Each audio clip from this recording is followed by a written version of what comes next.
Picture the 1940s women were supposed to be quiet and stay at home. Well, Felipa Culala didn't get the memo. She traded her apron for a bolo knife. Named herself Kumander Dayang-Dayang, and became the most terrifying female warlord of World War II. But she didn't just wake up one day and decide to fight an empire. Long before the war, she was already a fierce leader, organizing and fighting for the rights of poor farmers in Pampanga.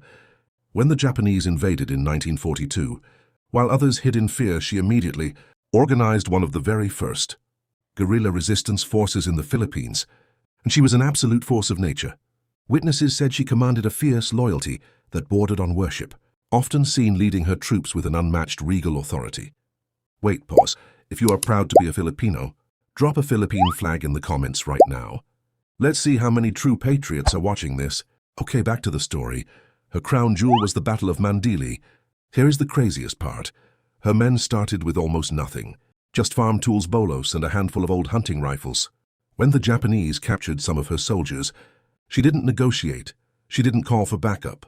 She was the backup, leading a barefoot army of fewer than 140 fighters. She orchestrated a flawless, nighttime jungle ambush against a heavily armed detachment. They wiped out over 100 enemies, including 40 Japanese officers, and the best part, she stripped the fallen enemies of all their high-powered weapons.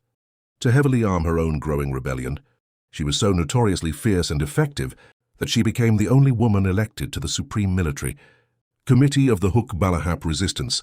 She ruled her unit with an absolute iron fist, so much so that eventually she was feared by everyone who crossed her path. Kumander Dayang. Dayang didn't just shatter the gender norms of her time, she burned them to the ground. If you love the Philippines, drop a like and hit subscribe to Pastify for more untold history.